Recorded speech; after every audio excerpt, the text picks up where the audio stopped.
nouveau rendez-vous du Club 65. Donc aujourd'hui, on retrouve Delphine pour à nouveau la thématique sur la mémoire, donc qui avait bien fonctionné sur les ateliers déjà. Donc là, ça permet d'avoir une conférence un peu plus large, un peu plus étoffée sur cette thématique-là.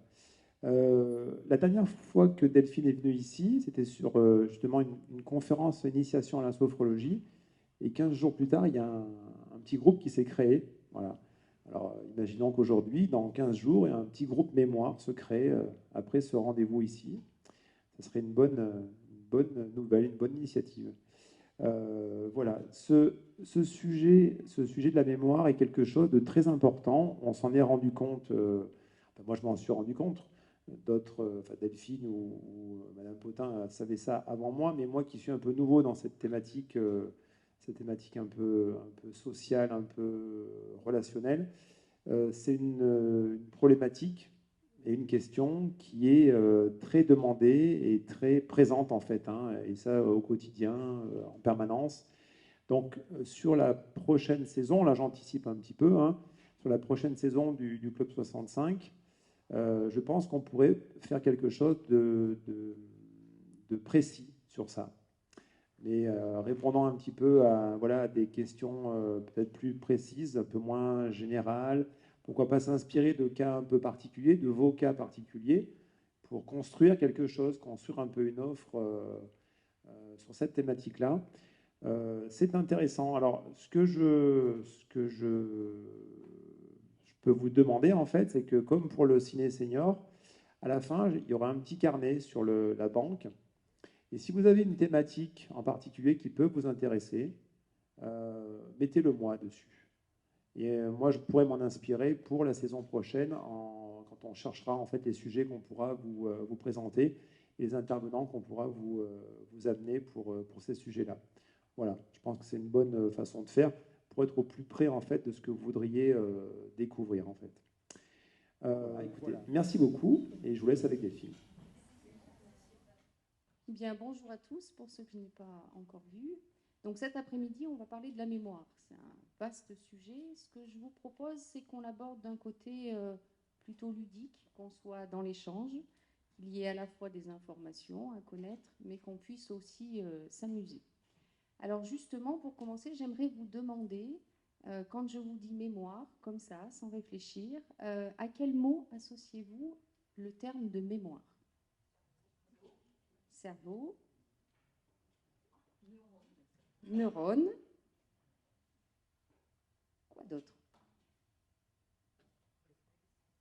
Réflexe,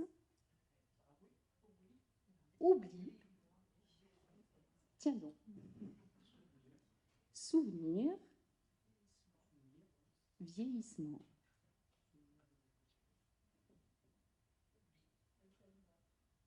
Alzheimer,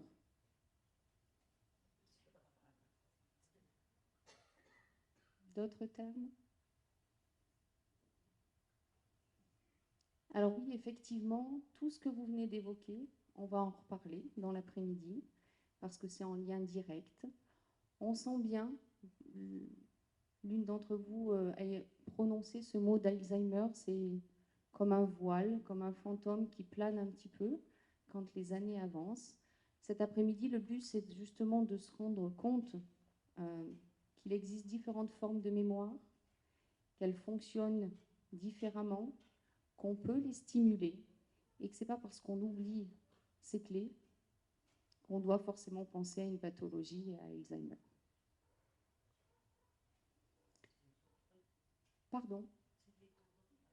Ça peut être de l'étourderie. On va voir cet après-midi justement qu'il y a plein de choses qui peuvent expliquer pourquoi on a oublié ces clés. Toujours dans cet échange, je vais vous proposer une date. Et vous allez me dire à quoi elle vous fait penser. Si je vous dis le 12 juillet 1998.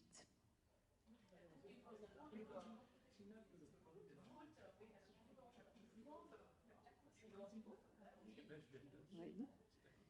Ça y est, tout le monde a cherché. Effectivement, c'était la finale de la Coupe du Monde. Tiens, alors pour certaines personnes, la date ne dit rien, parce que ce n'est pas un événement important. Pour d'autres, je sens bien que la date a été retenue. C'était un événement important. Et puis après, on va découler dans notre mémoire, finale de la Coupe du Monde, du coup 2 équipes, Brésil-France, du coup un score, 3-0, et du coup, quand on continue dans ses souvenirs, une petite chanson sur les Champs-Élysées, Zidane, Emmanuel Petit, voilà.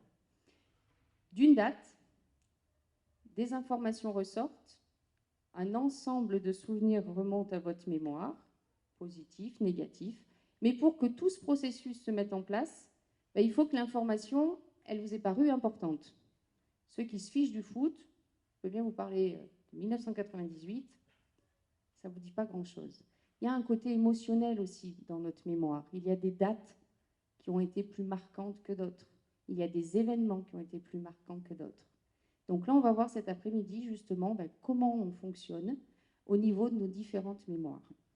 Alors pour ça, pour répondre à ces questions, les différentes mémoires, comment elles fonctionnent, et puis au bout du bout, comment on peut les stimuler pour garder une bonne mémoire. Il y a dans le processus de mémorisation en fait 3 étapes. Tout d'abord, on va recueillir l'information. C'est ce qu'on appelle l'encodage. Recueillir l'information, comment? On le verra un petit peu plus tard. La deuxième étape dans la mémorisation, ça va être le stockage. C'est-à-dire qu'on a une info, on la stocke, et ensuite, pour la dernière étape, eh bien, on va aller rechercher cette information pour pouvoir la ressortir. C'est ce qu'on appelle le rappel. Les 3 étapes donc de mémorisation. Et les différentes mémoires que l'on verra tout à l'heure, on a la première mémoire qui est une mémoire perceptive, c'est-à-dire la mémoire de nos 5 sens. Ensuite, on a la mémoire de travail, que l'on appelle aussi la mémoire à court terme. Puis l'on a la mémoire épisodique, ça c'est une mémoire à long terme qui est plus sur des événements personnels. La mémoire sémantique, en raccourci on va dire que ça c'est notre culture générale. Et enfin, ce que l'on appelle la mémoire procédurale, ça ce sont tous les actes réflexes, une mémoire de réflexes que l'on a au fil de l'expérience et des années que l'on a pu acquérir. Allez, on commence par jouer, parce que c'est quand même important. Je vais vous montrer 2 visages sur la diapositive suivante, et je vais vous demander de mémoriser un maximum de détails sur ces visages. Vous êtes partant? Oui? Alors on y va.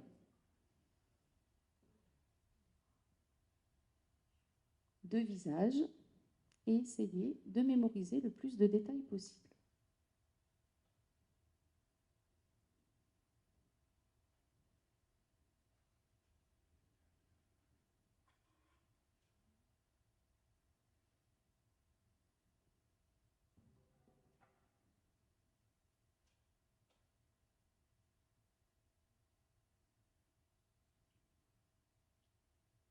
Ah, je vous fais travailler.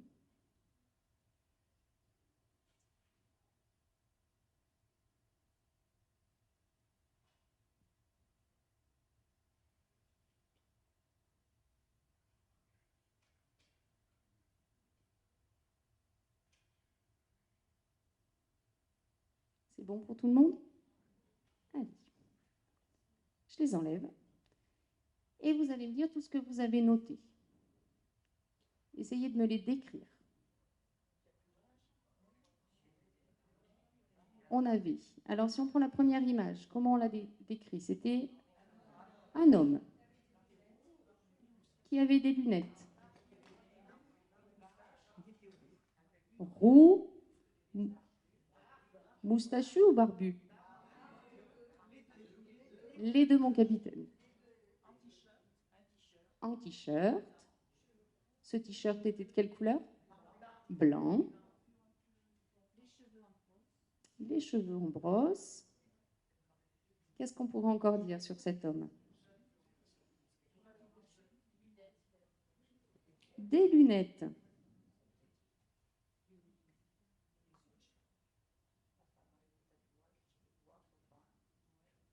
Des tatouages?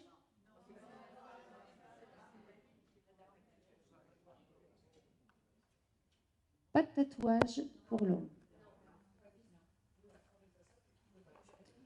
De ce qu'on pouvait en voir, effectivement.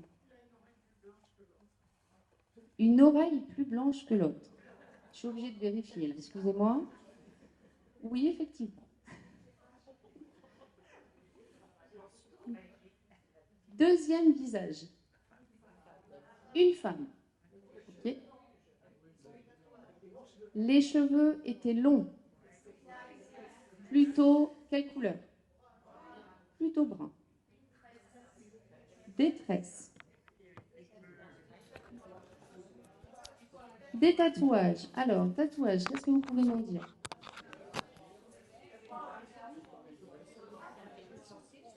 Alors, au niveau des zones, au niveau du front et sur les doigts, qu'est-ce que vous avez pu repérer? Tous les doigts? Exactement, 4 doigts, mais le pouce n'avait pas de tatouage.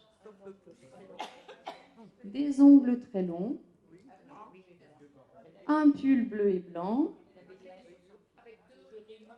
une main sur le visage. Quelle position? Cacher ses yeux? Elle cachait plutôt le bas du visage, la bouche. Oui, la main gauche. Les yeux plutôt foncés, donc oui, plutôt marron. Oui.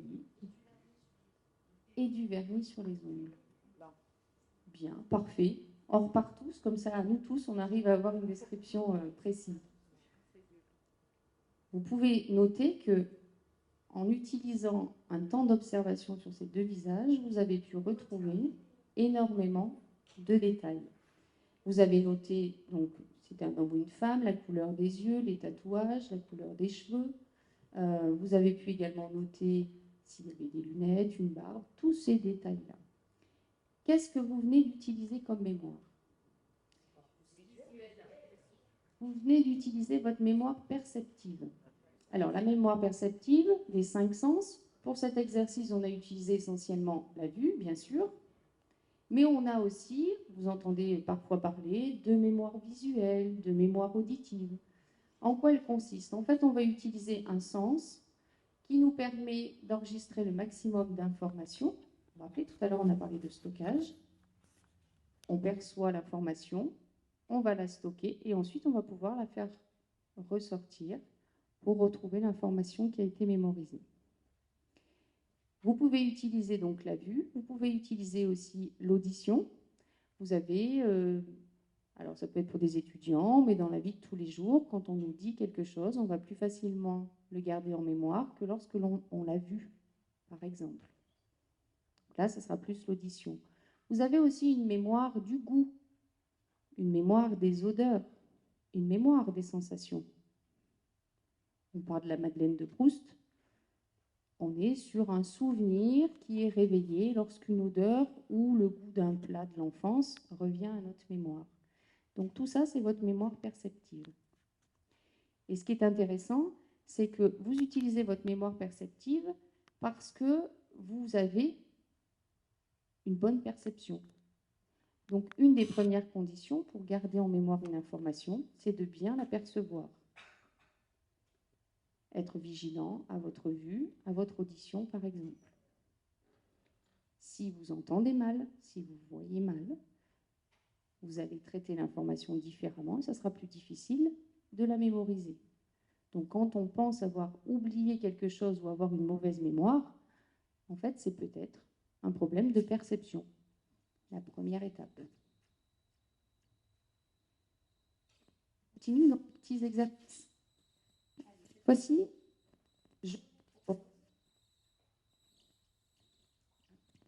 C'est peut-être là. Oui. Tout le monde m'entend bien? Oui. Cette fois-ci, je vous propose une liste de courses que je vais vous donner. Et pour ceux qui ont un papier et un stylo, ou pour ceux qui ont un téléphone, vous avez une petite fonction qui s'appelle bloc-notes, qui peut être bien pratique, parce que je vais vous demander de retrouver les informations que je vais vous donner. Donc, je vous laisse un instant pour vous équiper.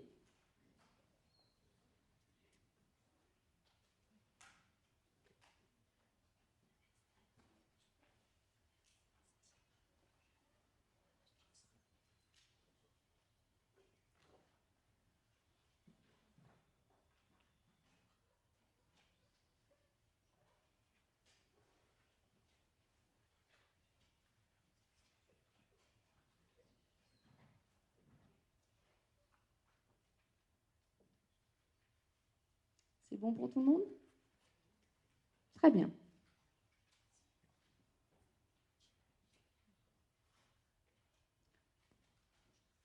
Alors, vous avez sous les yeux, pour l'instant, on n'écrit rien, une liste de courses. Sur cette liste, vous avez du pain, un chou, du lait, une banane, des œufs, un poivron et du gruyère. Je vous laisse lire cette liste attentivement. Je vous laisse un moment pour essayer de mémoriser cette liste.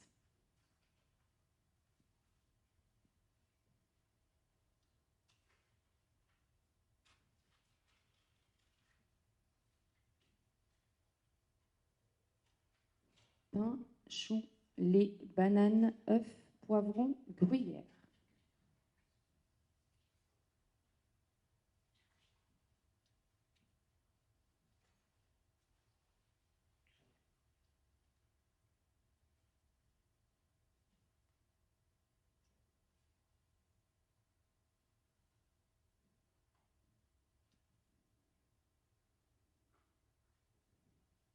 Allez, je vous laisse écrire la liste de courses. Pas forcément, non.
Il y avait 7 ingrédients sur la liste. On essaie de les retrouver ensemble? Le premier, le pain. Le second, le chou. Le troisième, le lait, la banane. Il y avait quelque chose avant. L'œuf, poivron et gruyère. En sachant que vous avez dû inscrire les 7 ingrédients, même s'ils ne sont pas dans l'ordre, il n'y a aucun souci. Vous avez pu retrouver la liste de ces 7 éléments. Donc on vérifie ensemble le pain, le chou, le lait, la banane, l'œuf, le poivron et le gruyère. Est-ce que vous savez quelle mémoire vous venez d'utiliser? Alors, visuel, ça c'était pour prendre l'information. Et ensuite, vous avez pu faire ressortir l'information puisque vous venez de me donner la liste. Vous avez fait des associations. Une autre idée? Ce que vous venez d'utiliser, c'est votre mémoire de travail. On l'appelle aussi la mémoire à court terme. Alors, c'est une mémoire qui est bien spécifique, puisqu'en fait, on sait que pour peu d'informations, entre 7 et 9, et pour un temps assez réduit, puisqu'on est maximum sur 30 minutes, on va pouvoir mémoriser une information, la stocker, donc pouvoir la ressortir, mais ensuite on oublie complètement. Un autre exemple, vous téléphonez pour avoir un rendez-vous médical. On va vous donner un jour et une heure. Vous raccrochez et puis vous allez aller l'inscrire sur votre agenda, un cahier, peu importe. Vous utilisez votre mémoire à court terme parce qu'entre le moment où vous avez entendu l'information et le moment où vous retranscrivez l'information sur votre agenda, par exemple, eh bien, vous l'avez stockée. Mais cette information-là, vous n'allez pas la garder longtemps. Une fois que c'est écrit, vous pouvez complètement l'oublier parce que vous savez que vous avez retranscrit l'information sur l'agenda. Donc, cette mémoire de travail, qu'on appelle aussi la mémoire à court terme, On voit bien qu'on utilise donc un de nos sens. Si vous êtes au téléphone, ça va être l'ouïe. Là, sur la liste de courses, ça va être la vue. Et ensuite, vous gardez l'information, 7 à 9 éléments maximum, pour un court temps, pour pouvoir l'utiliser ensuite. Un autre exemple de cette mémoire à court terme, c'est lorsque vous rencontrez quelqu'un et qu'il vous dit tu as qu'à appeler, on se verra la semaine prochaine. Et il vous donne son numéro de téléphone. Son numéro de téléphone, vous allez l'enregistrer pour un court temps, le temps de le rentrer dans votre téléphone directement ou en rentrant chez vous, de le marquer. Ça, c'est de la mémoire à court terme. Alors, les numéros de téléphone, c'est un peu le grand drame de notre époque. Tout d'abord parce qu'il y en a de plus en plus. Aujourd'hui, on est sur 10 chiffres, on n'est plus sur 6 ou 8. Et puis ensuite, parce que cette mémoire des chiffres, on l'a de moins en moins. C'est tellement simple de rentrer directement dans contact téléphone que l'on a peu l'habitude de garder les chiffres en mémoire. On se rend compte qu'on a de moins en moins cette mémoire des chiffres. C'est certainement quelque chose qui vous est déjà arrivé. Autre difficulté pour la mémoire des chiffres, notamment pour un numéro de téléphone, c'est que lorsque, il y a quelques années encore, on utilisait des téléphones fixes, vous aviez une certaine logique. Le 77, après on a rajouté le 71, bon après on a rajouté le 04, on arrive maintenant à avoir plus ou moins les 4, voire les 6 premiers chiffres, par déduction, par logique. Et il nous reste à mémoriser les 4 derniers. Quand on vous donne un numéro de portable, par exemple, la difficulté est autre parce qu'on a vraiment une association de 10 chiffres à garder en mémoire. Et on a vu tout à l'heure la mémoire court terme, 7 à 9 éléments maximum. Voilà cette mémoire de travail. Donc vous voyez déjà, c'est la deuxième mémoire que l'on peut voir cet après-midi. Mémoire perceptive, mémoire de travail. Des questions sur ces deux formes de mémoire? Ça va pour tout le monde? D'accord. Alors on va travailler une autre forme de mémoire maintenant. Je vais vous demander de me donner le nom de notre président de la République. Emmanuel Macron. Jusque-là, je pense que ça va pour tout le monde. On s'en souvient. Maintenant, je vais vous demander quel était son prédécesseur. François Hollande. On est toujours bon pour tout le monde. Et celui d'avant? Nicolas Sarkozy. Et celui encore avant? Jacques Chirac. Et avant Jacques Chirac? De son vrai nom, François Mitterrand. Et avant?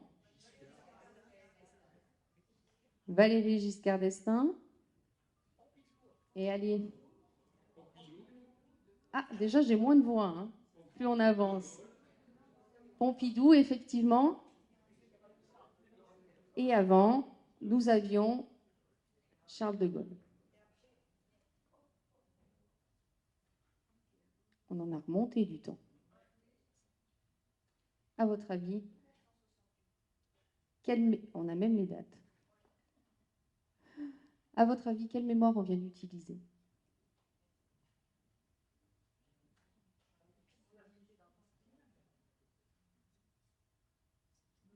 Perceptive? Non. Je ne viens pas de vous donner une liste, je ne vous ai pas donné les noms avant, vous n'avez pas utilisé ni votre ouïe ni votre vue. Est-ce qu'on vient d'utiliser notre mémoire de travail, la mémoire à court terme? Non plus. Ce qu'on vient d'utiliser, c'est ce que... Alors, je reprends les noms, mais effectivement, vous aviez raison. Donc, on est parti en bas d'Emmanuel Macron, Hollande, Sarkozy, Chirac, Mitterrand, Giscard, Pompidou et De Gaulle. Et pour retrouver tous ces présidents, on vient d'utiliser ce que l'on appelle notre mémoire sémantique.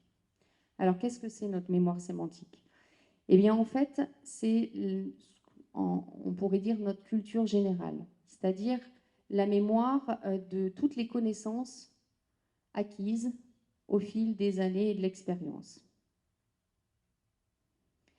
Cette mémoire sémantique, c'est aussi celle qui vous permet de connaître l'orthographe des mots.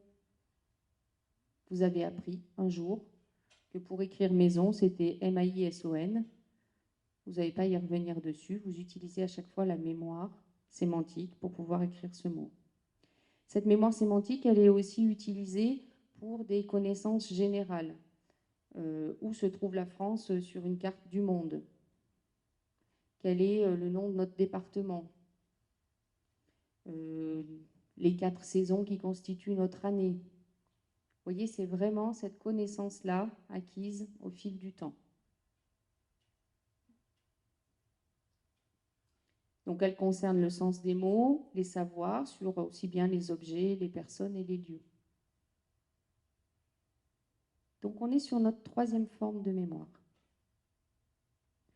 Si on avance un peu plus, on va en utiliser une 4e. Je vais vous demander pour ça de reprendre votre papier ou votre téléphone et de faire remonter à votre mémoire le souvenir d'une période de vacances ou d'un repas que vous avez fait dernièrement en famille ou entre amis.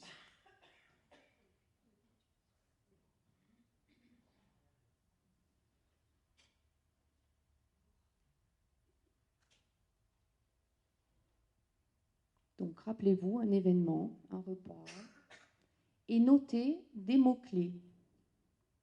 Les personnes présentes, le lieu, ce qui s'est passé.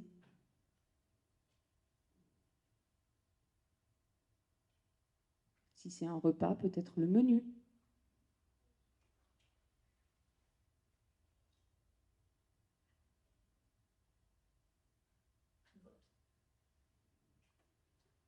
Marquez des mots-clés qui reviennent comme ça à votre mémoire.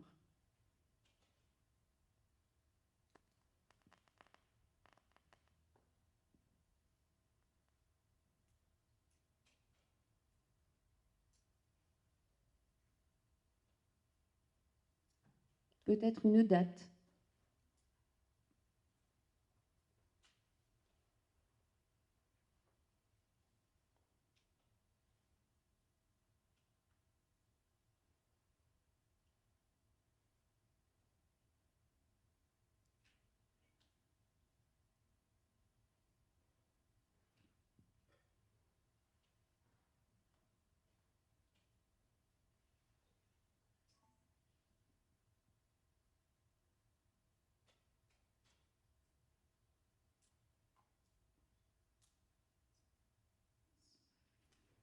Peut-être le goût pour vous rappeler le plat que vous avez mangé, peut-être les lumières du lieu où vous vous trouviez, les odeurs, les personnes qui vous entouraient. Donc avec cette mémoire perceptive, vous avez rentré des informations que vous avez stockées et là vous êtes en train de les faire remonter à votre mémoire. Tous ces éléments ont été mis ensemble, côte à côte, pour former un souvenir que vous avez stocké dans ce que l'on appelle la mémoire épisodique. Contrairement à la mémoire sémantique que l'on a vue tout à l'heure sur la culture générale, là on a un volet qui est très personnel. L'information vous concerne directement, donc a été empreinte d'émotions. Et ce sont ces informations, sous le coup de l'émotion, des sens, qui ont formé un souvenir que vous pouvez faire remonter à votre esprit maintenant. La mémoire épisodique, elle est sur des événements que vous avez donc vécus personnellement. Elle nous permet surtout de nous repérer dans le temps. C'est un événement passé que l'on peut faire ressurgir dans le présent et on va pouvoir se projeter dans le futur. Elle nous situe sur cette échelle de temps. Et on va l'associer à la mémoire sémantique de tout à l'heure. Là, je vous rappelle la culture générale. Si on prend l'exemple d'un voyage, de vacances, vous avez à la fois votre souvenir personnel, les émotions ressenties durant ce voyage, les personnes présentes durant ce voyage, mais vous l'associez aussi à votre mémoire sémantique, c'est-à-dire le pays où vous vous trouviez. savoir le situer sur une carte. Donc vous associez ces deux mémoires pour créer un souvenir global. Quand on associe les informations, c'est plus facile de les mémoriser et de les faire ressortir. Tout à l'heure, pour la liste de courses, l'une d'entre vous nous a dit « j'ai associé ». Alors peut-être le pain à une image, peut-être le lait à un souvenir, peu importe. Cette association-là, elle permet de garder en mémoire plus longtemps l'information, d'avoir sur la liste le lait qui est associé à une vache, par exemple. Mais quand vous avez besoin de retrouver votre liste de courses, vous allez penser vache et vous allez vous rappeler que sur votre liste de courses, vous aviez besoin de lait parce que vous avez associé. Cette association, elle est très importante dans le processus de mémorisation. Associer, c'est aussi retrouver, le jour où vous voulez retrouver une information et que vous n'y arrivez pas, si vous retrouvez toutes les images auxquelles vous avez associé cette information, vous allez pouvoir retrouver l'information même. Pour être plus clair, si vous cherchez le nom d'une personne, je ne sais plus comment il s'appelle, ça nous arrive tous. Si vous vous rappelez le lieu où vous avez vu cette personne, ah, je l'ai croisé au marché il y a 15 jours, c'est vrai. Ah bon sang, mais comment il s'appelle? C'est pas possible. Si vous associez l'image, mais enfin, tu sais bien, c'est ce monsieur-là qui a des lunettes, et puis il faisait tel boulot. Mais si, enfin, on le connaît, on avait fait aussi ça avec lui. Vous êtes sur une association d'idées. Et c'est à ce moment-là que vous allez pouvoir retrouver le nom. Parce que le nom, il n'a pas été enregistré tout seul dans un coin de votre mémoire, il fait partie d'un souvenir global. Donc en allant chercher les informations qui sont associées, vous allez retrouver cette information que vous avez perdue pour un temps. Ou pas? Parfois. On verra tout à l'heure tous les petits trucs, tous les petits outils qu'on peut mettre en place pour que ça arrive le moins possible.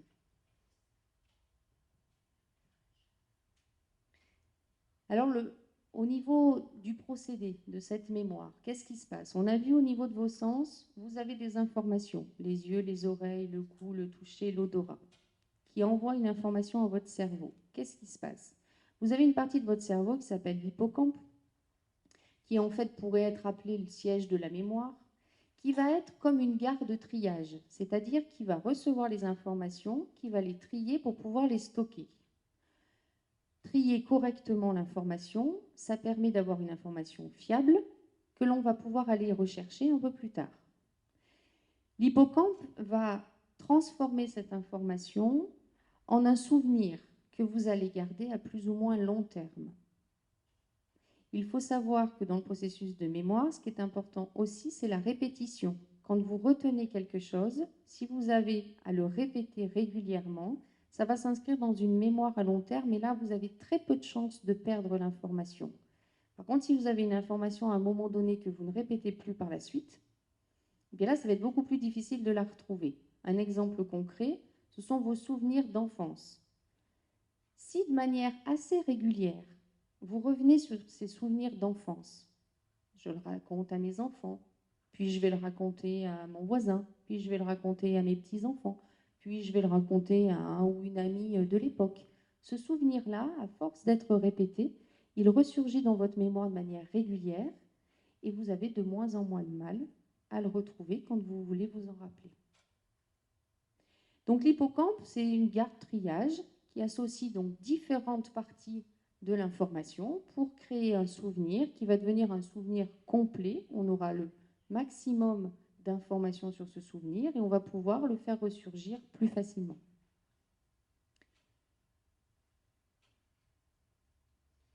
Il y a un dernier type de mémoire qui s'appelle la mémoire procédurale.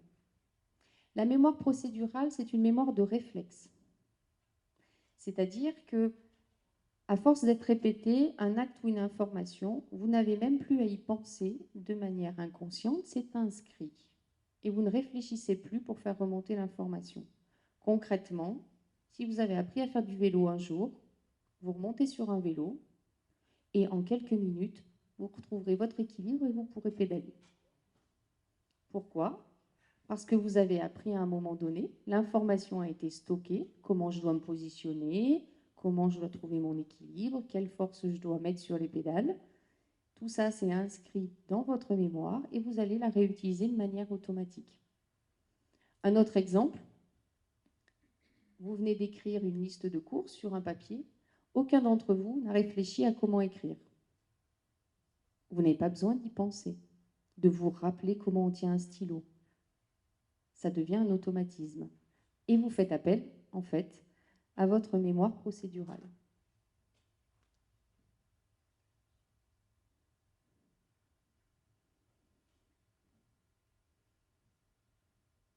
Est-ce que vous avez des questions sur ces différentes formes de mémoire?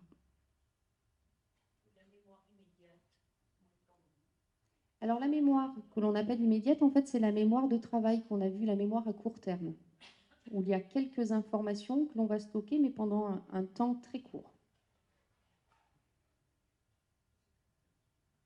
C'est le rendez-vous par téléphone, le numéro qu'on peut vous donner, que vous allez mémoriser quelques minutes.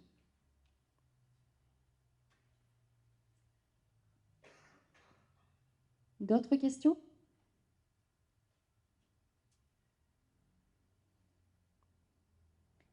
Alors, si on résume un petit peu tout ce que l'on a vu dans cette première partie. On a vu qu'il y avait 5 types de mémoire. Vous avez la première qui se situe en bas à droite, qui est notre mémoire perceptive.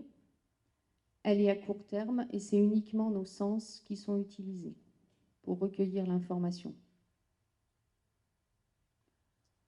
On a ensuite en haut à droite la mémoire de travail, c'est ce qu'on appelle la mémoire à court terme.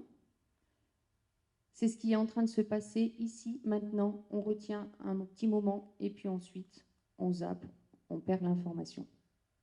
Et puis vous avez 3 mémoires à long terme. La mémoire épisodique, c'est votre mémoire personnelle, ce que vous avez directement vécu. La mémoire sémantique, ce sont vos connaissances générales, votre culture générale. Et la mémoire procédurale, ce sont les automatismes que l'on a pu apprendre au fil du temps et des expériences.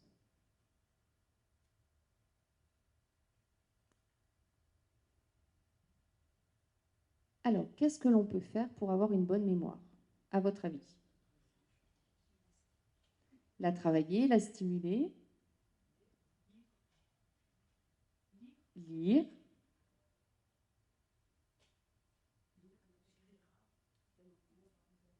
dialoguer, avoir des amis. On verra tout à l'heure, c'est très important, effectivement. Quoi d'autre? Écrire.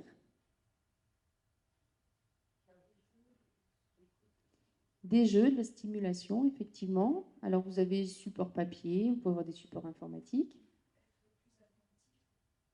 Être plus attentif à quoi?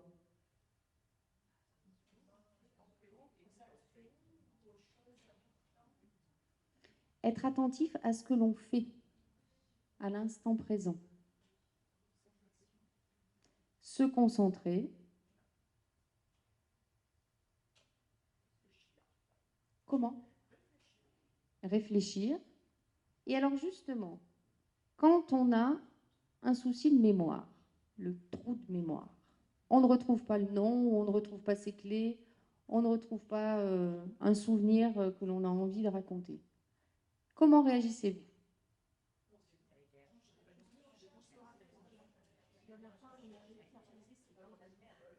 Oui.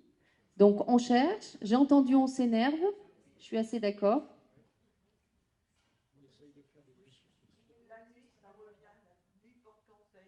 La nuit porte conseil. Alors pourquoi la nuit porte conseil? Parce que j'ai un brin de réponse de ce côté. Effectivement, on va essayer d'associer. On va associer, c'est ce qu'on a vu tout à l'heure, on va associer une autre information à l'information que l'on cherche. Et pourquoi la nuit porte conseil? Parce que c'est peut-être mon premier conseil de l'après-midi, mais plus vous allez chercher, moins vous trouvez. Donc mon conseil, c'est surtout, n'essayez pas de trouver l'information que vous cherchez. C'est ça. Plus on va chercher, plus on se met la pression, plus on s'énerve, et moins on retrouve l'information. Elle est stockée, il n'y a pas de souci à se faire. Il faut simplement trouver le bon outil, la bonne voie, le bon chemin pour aller retrouver cette information. Mais elle est là. Parfois, vous allez, sans y réfléchir, vous passez à autre chose et puis vous pensez à une association d'idées. Vous vivez quelque chose qui vous fait revenir l'information que vous cherchiez une demi-heure ou une heure avant. Autre chose, vous pouvez aussi faire appel à votre entourage. Ça ne sert à rien de s'énerver en disant « mais enfin, je sais bien qui c'est cette personne ». Si vous avez quelqu'un autour de vous, posez-lui la question. Peut-être que lui, le chemin est plus rapide et que l'information va remonter plus vite à sa mémoire. Il n'est pas du tout question d'oubli, il n'est pas question de pathologie. Il est simplement question qu'à un moment donné, vous avez oublié cette information-là et pour la faire revenir à votre mémoire, vous avez besoin d'un coup de main. Qu'est-ce que vous faites encore quand vous oubliez quelque chose?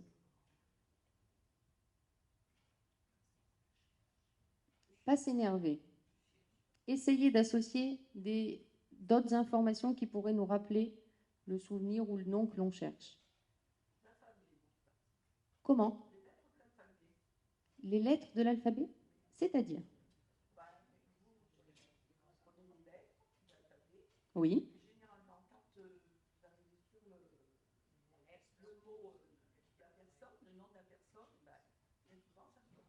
D'accord. Ça, c'est un bon tuyau que je ne connaissais pas. Vous cherchez un prénom, vous passez les lettres de l'alphabet et quand vous arrivez à la lettre du prénom que vous cherchez, il revient. C'est une bonne astuce.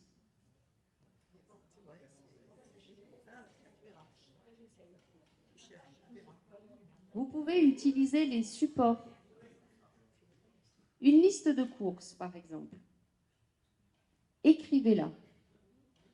Vous la mettez dans votre poche et vous partez faire vos courses.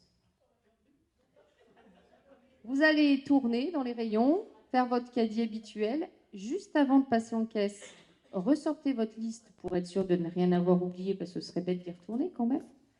Mais vous savez, c'est sécurisant, vous savez que votre liste est à portée de main. Donc, vous n'avez pas cette pression, ce stress supplémentaire d'oublier quelque chose. Donc, vous allez faire travailler votre mémoire puisque vous avez votre liste en tête.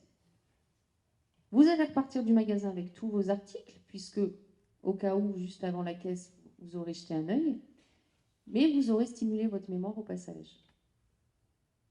D'écrire, c'est aussi un moyen, alors pour quelqu'un qui aurait une mémoire plus visuelle, de voir la liste de courses décrite.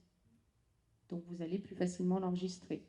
Pour d'autres personnes, ça va peut-être être de la réciter, peu importe. Et c'est un petit exercice de quotidien qui vous permet de stimuler votre mémoire sans qu'il y ait de conséquences. On a vu tout à l'heure être attentif, on parlait des clés par exemple, ça peut être le téléphone qu'on perd régulièrement. Si vous êtes attentif à ce que vous êtes en train de faire, quand vous rentrez chez vous, vous posez au même endroit vos clés ou votre téléphone et vous regardez ce que vous êtes en train de faire. Parce qu'on fait énormément de choses dans une journée sans y prêter attention. Si vous prêtez attention à ce que vous êtes en train de faire, vous allez inscrire au niveau de votre mémoire votre geste. Et quand vous allez rechercher vos clés, ça va vous sembler une évidence d'aller à tel endroit, voir si elles ne sont pas posées. Bon, parfois, avec le téléphone, c'est plus difficile. On change de pièce, on a eu un appel entre-temps et on ne sait plus où on l'a posé. On peut le faire sonner. Mais il faut être vigilant, il faut être attentif à ce que l'on peut faire. On va voir justement quelques conseils pour que vous puissiez bien mémoriser les informations. On a vu que la première des choses, c'est bien percevoir. J'insiste sur ce point, mais de nombreuses personnes viennent en pensant avoir un souci de mémoire, voire une pathologie, alors qu'en fait on est sur de l'inattention, sur de la mauvaise perception. Si vous n'avez pas une bonne vue, une bonne audition, vous ne pouvez pas enregistrer correctement l'information. Donc si dans le processus on commence par mal enregistrer, on pourra forcément ne pas restituer correctement l'information. La deuxième chose, c'est justement d'être attentif. On se rend compte qu'avec l'âge, effectivement, l'attention diminue un peu. Quand vous faites un effort volontaire de concentration, vous faites attention à ce qui se passe autour de vous, vous allez entraîner votre mémoire. Un exemple tout bête à faire de temps en temps, c'est que vous faites attention à ce que vous êtes en train de faire, par exemple, dans une pièce. Vous cuisinez et vous portez attention à tous les gestes que vous êtes en train de réaliser. C'est une façon d'entraîner sa mémoire. Un autre exercice assez simple, vous allez vous promener, vous vous arrêtez et vous allez porter votre attention sur tout ce qui vous entoure. Les bruits, les odeurs, ce qu'il y a autour de vous. Ça peut être la végétation, ça peut être des personnes. Là encore, c'est un moyen de stimuler sa mémoire, de travailler sa mémoire et d'en faire un acte réflexe, si vous voulez. C'est-à-dire que plus vous allez observer, plus vous allez vous entraîner, plus ça va devenir quelque chose d'évident pour vous et vous serez beaucoup plus attentif à ce que vous faites dans votre quotidien. Et du coup, le jour où vous chercherez vos clés, vous saurez plus facilement les retrouver. La troisième chose que vous pouvez faire, c'est d'organiser les informations. On en a parlé tout à l'heure, l'association d'idées et d'informations est très importante. Alors, associer les informations, c'est quoi ? C'est lorsque vous ressentez quelque chose, vous allez mettre un mot dessus. Je suis dans mon canapé, mon fauteuil, je suis bien en train d'écouter de la musique, lire un livre, peu importe. Prenez le temps d'associer ce que vous ressentez et d'y mettre des mots. C'est calme, je suis bien, je suis au chaud. Ça a l'air tout bête, mais de pouvoir mettre des mots sur ce que l'on ressent, c'est ce qui nous permet d'associer aussi le lieu à un lieu sécurisant, confortable, peu importe l'association après. Mais associer les informations. Les organiser, c'est aussi, on parlait tout à l'heure d'une rencontre avec quelqu'un, de pouvoir utiliser tous vos sens, cette personne, où est-ce que je l'ai vue, de quoi on a parlé, est-ce que je la connaissais précédemment, qu'est-ce qu'elle a pu me dire, quelle tête elle avait, et on finit par comment elle s'appelle. Si vous associez toutes ces informations-là, le jour où vous voulez retrouver le nom, ça reviendra beaucoup plus facilement. Un autre petit conseil, c'est répéter l'information. Plus vous allez répéter une information, plus elle va s'inscrire dans votre mémoire à long terme, et du coup, plus ce sera facile de la retrouver. Répéter une information, c'est par exemple, on vous donne un numéro de téléphone. Si vous allez tout de suite l'écrire, on a vu que c'était de la mémoire à court terme. Si vous avez besoin de garder ce numéro en mémoire longtemps, il faut que vous puissiez le répéter plusieurs fois.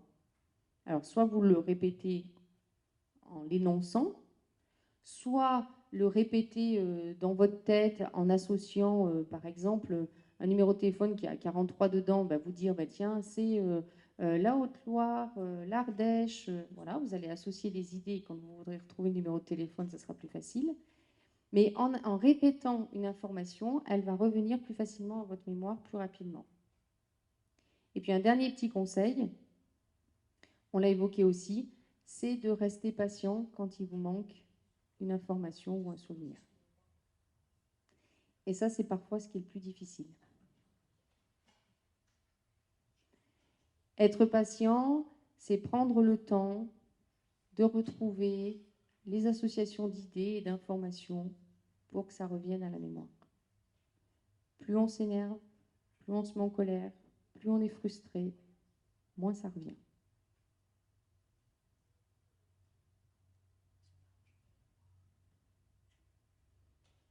Des remarques sur ces conseils ou sur votre propre expérience concernant la mémoire? Pour l'instant, tout ce que je suis en train de vous dire, ça nous arrive à tous. Donc forcément, ça vous est déjà arrivé. Qu'est-ce qui est difficile? De rester patient? C'est le dernier conseil le plus difficile? On est 2 petites minutes. Oui, c'est ça. Ça revient sans rien faire finalement.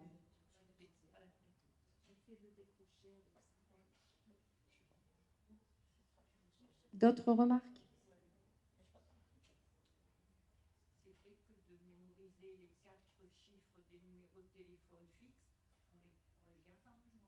Oui. Et comment vous arrivez à les mémoriser, ces 4 numéros du téléphone fixe? Oui, donc vous associez une logique et vous retenez les 4 derniers chiffres. C'est plus facile que quand il y en a 10 pour les portables. Numéro de carte bancaire, numéro de sécu.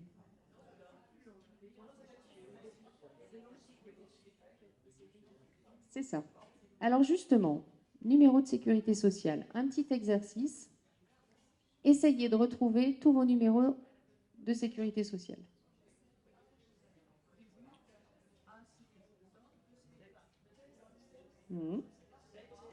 Alors, est-ce que tout le monde l'a, son numéro de sécu?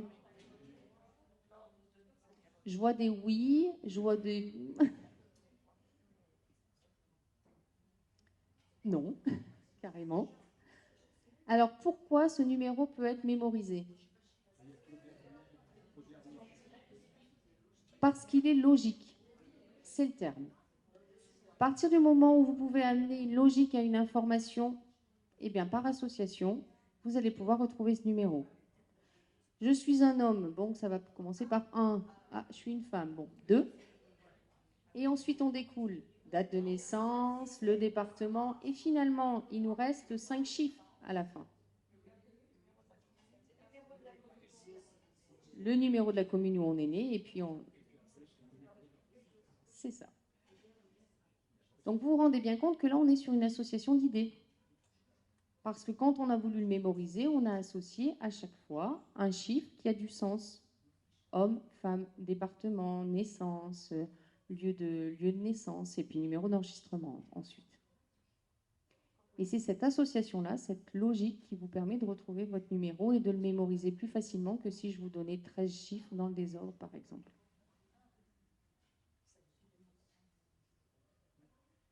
Allez, partage de petits conseils. Qu'est-ce que vous faites lorsque vous cherchez le nom d'une personne?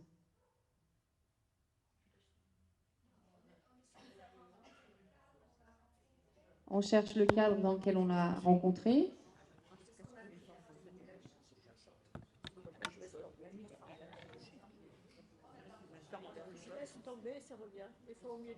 On laisse tomber, ça revient. Ça, on l'a dit tout à l'heure. Ça, c'est le meilleur des conseils.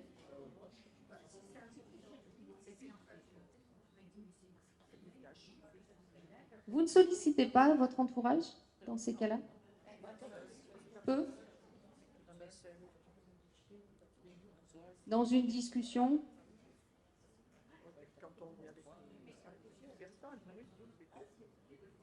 C'est plus difficile. On peut passer un coup de fil, on peut parler à la personne qui est à côté de nous.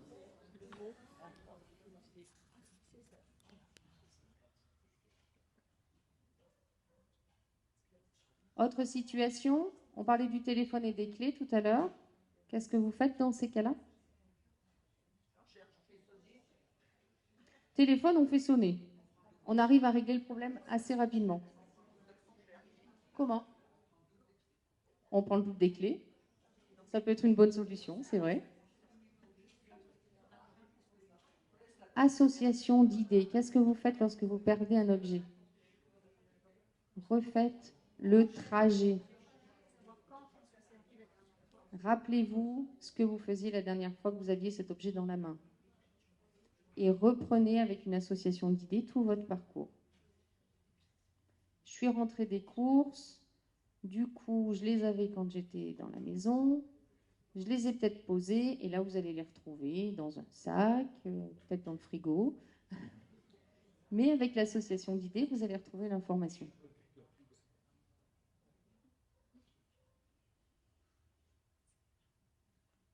On revient simplement, on a vu quelques conseils.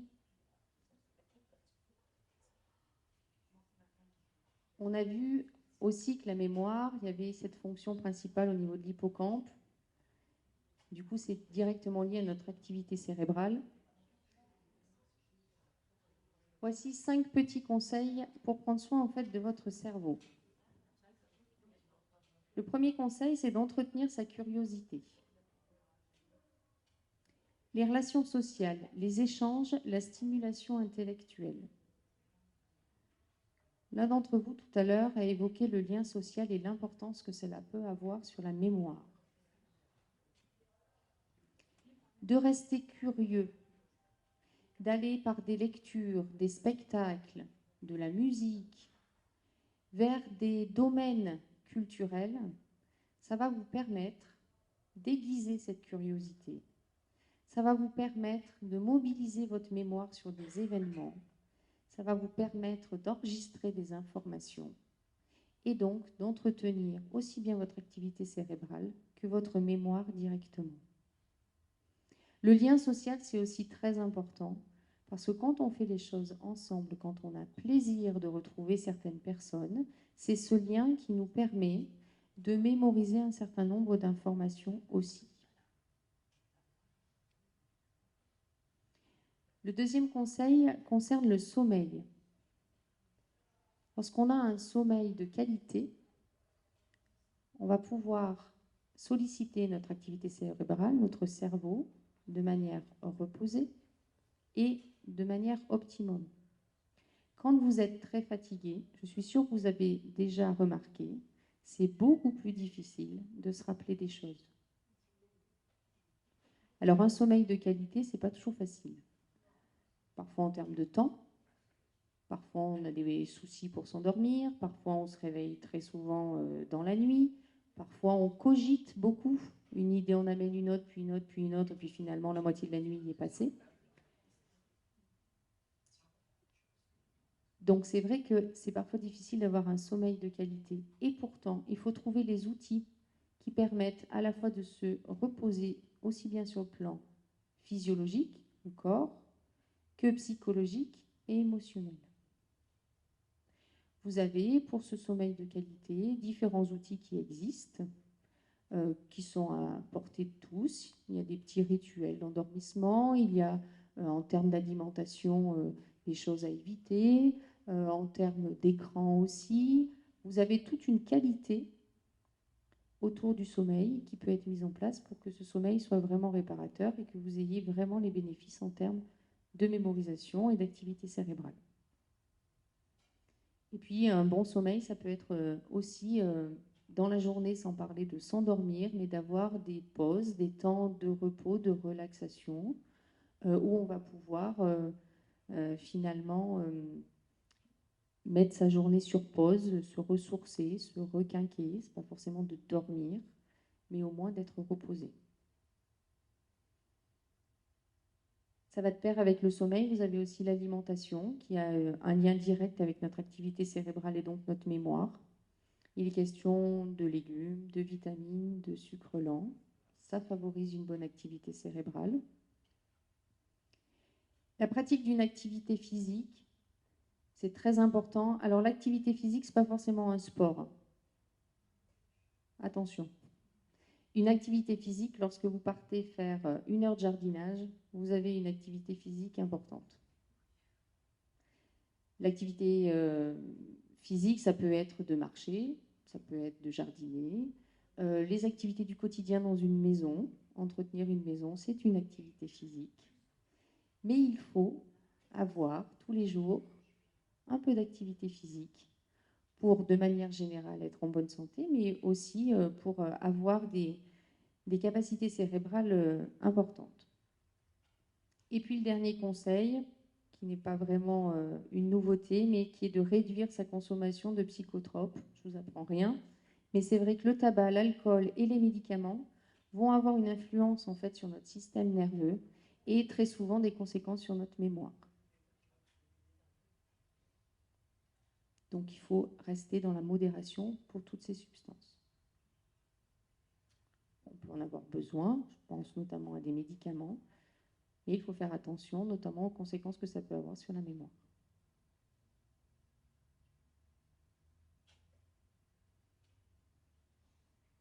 Avez-vous des questions sur les différentes formes de mémoire qu'on a pu voir cet après-midi ou des partages d'expériences, peut-être de conseils ou d'outils que vous avez déjà mis en place dans votre quotidien?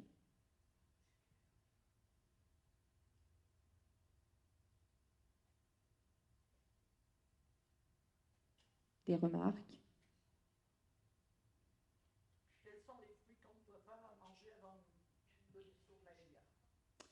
Alors, je ne suis pas nutritionniste, donc je vais avoir un peu de mal à vous répondre de manière précise. Mais les fruits, de manière générale, sont très bons pour l'activité cérébrale. Certains fruits auront plus, ce sera plus en termes de digestion, qui vont être lourds à la digestion et qui peuvent être un peu plus difficiles. Mais de manière générale, les fruits restent très conseillés.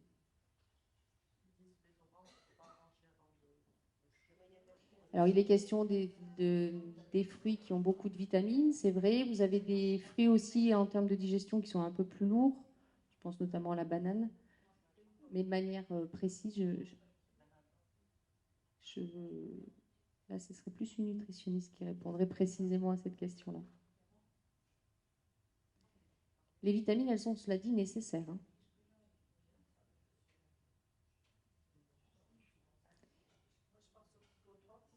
Oui.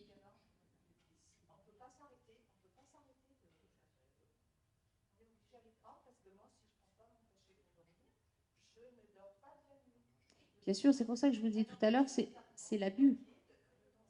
Mmh.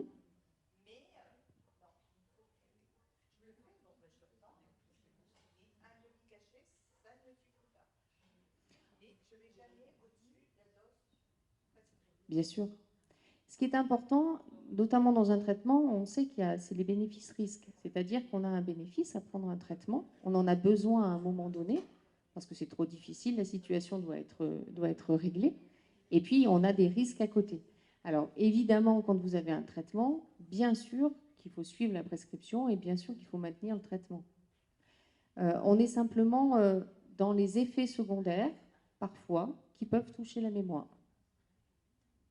On ne pourra pas agir de la même manière sur l'alcool et sur les médicaments. L'alcool, c'est quelque chose que vous allez pouvoir plus facilement limiter, voire stopper complètement.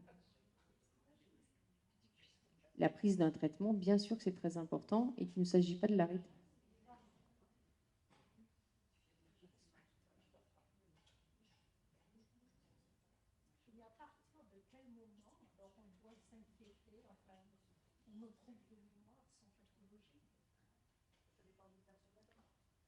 Alors, c'est un ensemble de choses. Tout d'abord, ça passe forcément par un rendez-vous médical pour faire le point. Lors de ce rendez-vous médical, effectivement, très souvent, la première personne que l'on rencontre va être le généraliste. Il va faire le point à la fois sur ce que vous ressentez, sur les symptômes que vous pouvez avoir, et puis aussi sur un tableau clinique plus général, en termes d'hérédité, par exemple. À partir du moment où ça vous inquiète, vous devez aller demander un avis. 9 fois sur 10, on vous dira il n'y a aucun souci, on va pouvoir vous rassurer. Mais si c'est inquiétant pour vous, allez chercher un avis et il n'y a que le corps médical qui va pouvoir répondre à vos questions. Ne restez pas seul avec cette inquiétude ou avec ces questions. Parce que c'est ce qu'on a vu tout à l'heure, plus vous allez être inquiet, plus vous allez être stressé, plus vous allez être angoissé, plus vous allez être sous pression, et plus vous allez mettre en exergue, vous allez faire ressortir des petites choses du quotidien. Je vous disais tout à l'heure, les clés, tout le monde les perd. Tout le monde perd ses clés. Du jour où ça devient problématique et angoissant pour vous, vous allez retenir tous les événements, tous les jours où vous avez perdu vos clés. Et c'est là que ça devient beaucoup trop stressant et qu'il faut pouvoir avoir un avis médical pour être rassuré. Si ça n'est pas angoissant pour vous, oh bah oui, j'ai perdu mes clés une fois de plus, pas de souci. Si ça devient angoissant, on va chercher un avis médical pour être rassuré. Il peut y avoir, dans un premier temps, une simple consultation. Ça peut être des examens un peu plus approfondis. Ça peut être la visite chez un spécialiste. Mais ce qui est important dans ce que vous décrivez, c'est vraiment, ça m'inquiète, qu'est-ce que je fais? Ben, je vais demander. Et vous aurez une réponse qui pourra vous rassurer à ce moment-là. Quand vous allez vous focaliser sur tous ces petits oublis et que vous allez les transformer en problèmes de mémoire, ça va aussi avoir comme répercussion une perte de confiance en vous. C'est-à-dire qu'il y a des choses que vous n'allez plus oser faire. Ah, mais je vais encore oublier. Ah, mais je ne vais plus faire les courses toute seule parce que je ne suis pas capable de me rappeler les 10 ingrédients dont j'avais besoin. Vous voyez, ça a des conséquences aussi psychologiques. Donc cette perte de confiance, elle peut être évitée à partir du moment où vous avez un avis médical.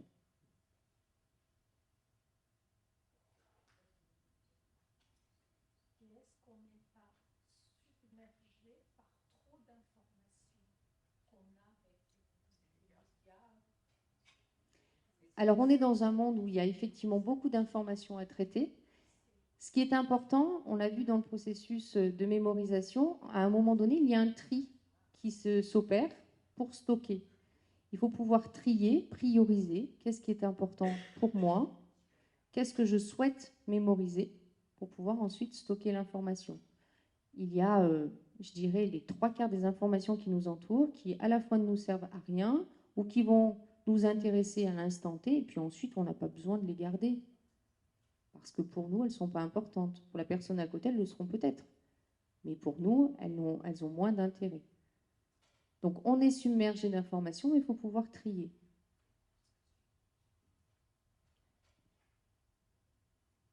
Dans ce monde d'informations, on a beaucoup, notamment avec les outils de communication à notre disposition aujourd'hui, par exemple, les chaînes d'information en continu.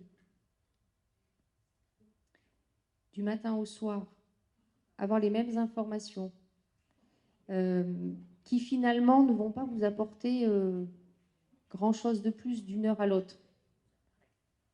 La priorité, c'est peut-être une autre information qui est plus terre à terre ou qui va être plus de votre quotidien, plutôt que d'avoir en permanence, en boucle, toutes ces informations. Que vous ne retiendrez de toute façon pas, puisque à un moment donné, ça vous submerge, c'est trop lourd, et donc vous n'allez pas les mémoriser.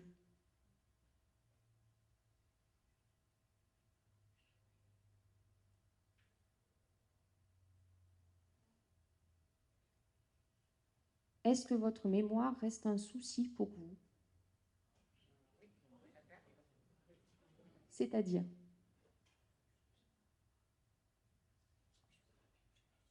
qu'est-ce qui vous inquiète concernant votre mémoire? De la perdre.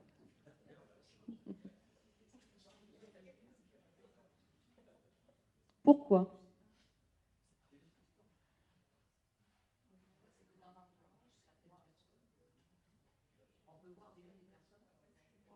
Dans son entourage, on a pu connaître des personnes qui ont perdu la mémoire.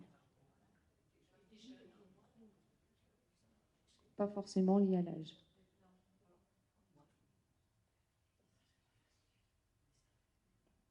Est-ce que vous avez peur de ne pas pouvoir courir un marathon? Est-ce que vous avez peur de ne pas pouvoir courir un marathon? Alors, première chose, c'est l'avoir couru un jour.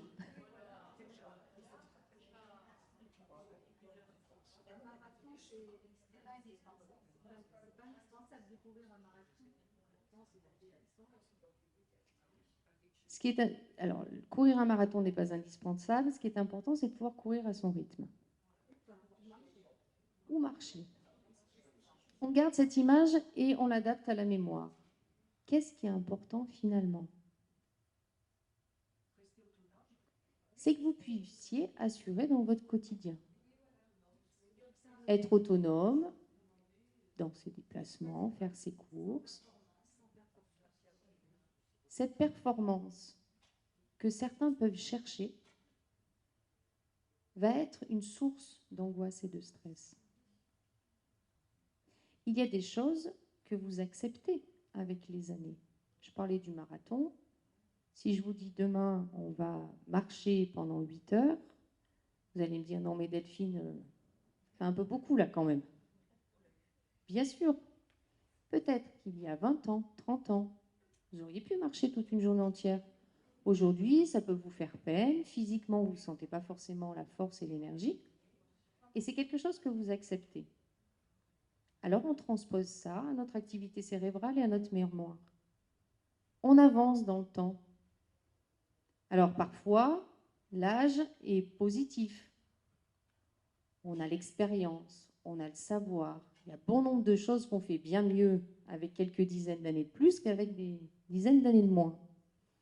Et sur certains points, on ne va pas forcément vers le positif. Mais ce n'est pas grave. Ce n'est pas important d'aller marcher 10 heures aujourd'hui. Vous pouvez faire une demi-heure, 1 heure. Donc quand vous avez un souci que vous attribuez à votre mémoire, au lieu de vous focaliser sur ce point-là, dites-vous que ça fait partie de votre quotidien. c'est pas grave. Vous avez perdu vos clés.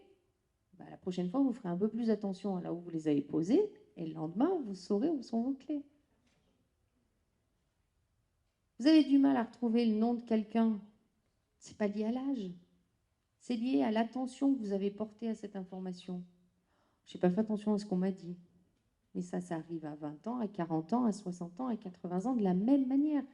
Si vous n'êtes pas attentif, vous ne pouvez pas traiter de l'information, vous ne pouvez pas la mémoriser. Et ça n'est pas un problème de mémoire, c'est l'utilisation de votre mémoire. Alors, on parlait de marathon, si on continue dans cette image, de marcher un peu tous les jours, ça vous permet de garder une certaine autonomie, une certaine forme physique, vous pouvez faire plus de choses. Votre mémoire, vous pouvez la stimuler au quotidien avec de tout petits exercices, ce qui vous permettra de plus facilement faire remonter l'information le jour où vous la chercherez. Et si l'information n'arrive pas, c'est pas dramatique.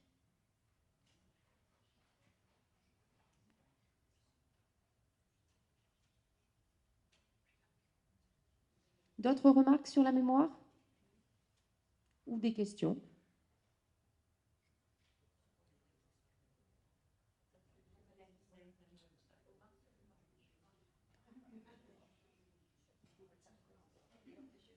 Alors déjà, il faut savoir qu'il y a différentes formes. On n'a pas un schéma qui se reproduit pour toutes les personnes, dans le même ordre et qui évolue de la même manière. Là encore, si vous avez une crainte, il faut pouvoir être rassuré. Vous faire le topo de la maladie type Alzheimer, ça ne va pas être le lieu. Il vous faut à la fois un spécialiste et surtout quelqu'un qui puisse vous rassurer sur vos questions. Ce que je peux cependant vous dire dès cet après-midi, c'est que ce n'est pas parce que vous allez de manière occasionnelle oublier des choses que vous avez un trouble de la mémoire.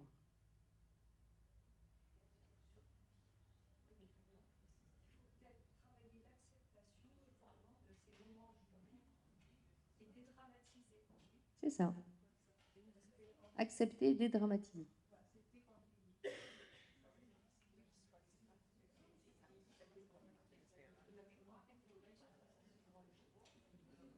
En sachant que le vieillissement est un changement d'état, mais pas forcément quelque chose de négatif, encore une fois. On fait les choses différemment.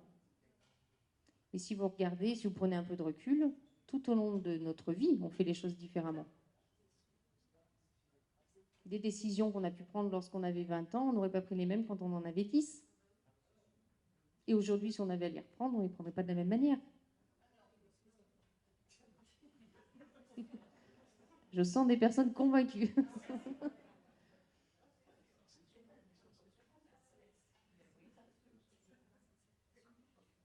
C'est pas parce que aujourd'hui, vous ne prendriez pas la même décision qu'elle était forcément mauvaise il y a 10, 20 ou 30 ans.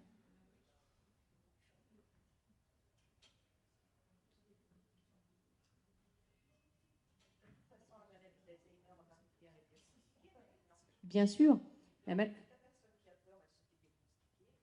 C'est ça. C'est-à-dire qu'aujourd'hui, de toute façon, on a...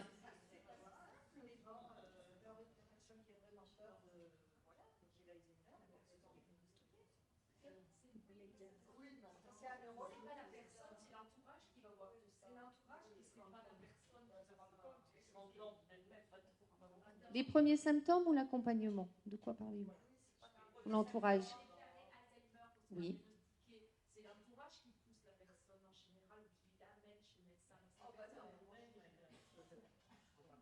Alors le rôle de l'entourage, effectivement, c'est parfois de voir des choses dont on ne se rend pas compte. Effectivement, c'est un autre regard. Mais même si les premières démarches peuvent être plus poussées par l'entourage que par la personne elle-même, vous aurez forcément à un moment donné un avis médical, des examens, des tests et un diagnostic qui sera plus ou moins posé.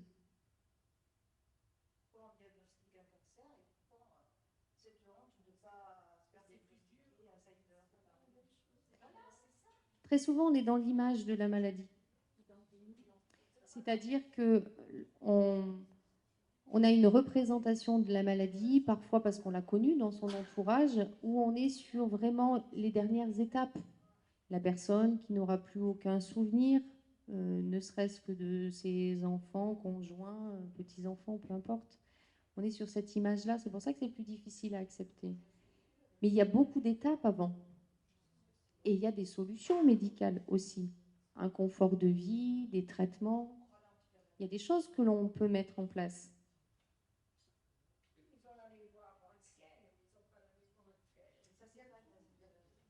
Alors, toutes les mémoires sont touchées dans cette pathologie.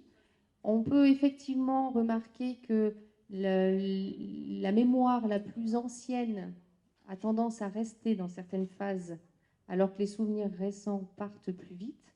Et ça ne s'arrête pas qu'à ça. C'est vraiment tout un contexte. Et il y a différentes étapes dans l'évolution. Alors, on n'est pas sur des troubles de la mémoire à l'origine de la maladie. Ça peut être une des conséquences, mais on n'est pas sur une origine de la mémoire.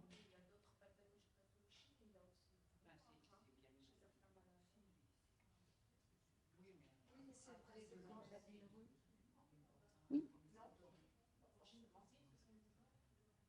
Ça reste dans ces pathologies neurologiques, mais les origines sont différentes. Et les prises en charge, les protocoles sont complètement différents.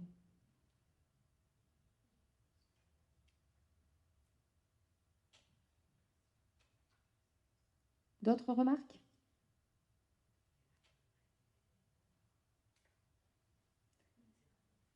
Alors, si on synthétise notre rencontre aujourd'hui, la première chose à faire pour votre mémoire, c'est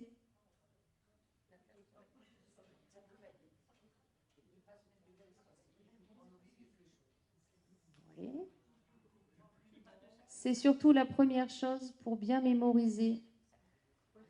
Il faut bien percevoir. Bien percevoir. Donc, bien voir, bien entendre. La deuxième chose, c'est être attentif. Observer et être attentif à ce que l'on fait. La troisième chose, organiser les informations. Ça va avec l'association. On associe les différentes informations pour pouvoir en faire un souvenir. Et la dernière chose, vous l'avez dit, on ne se met pas la pression. Si on ne trouve pas tout de suite, c'est pas grave.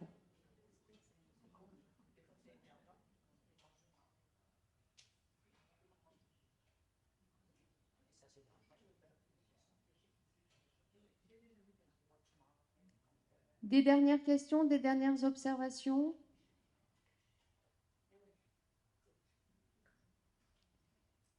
Bien, je vous remercie pour cet échange.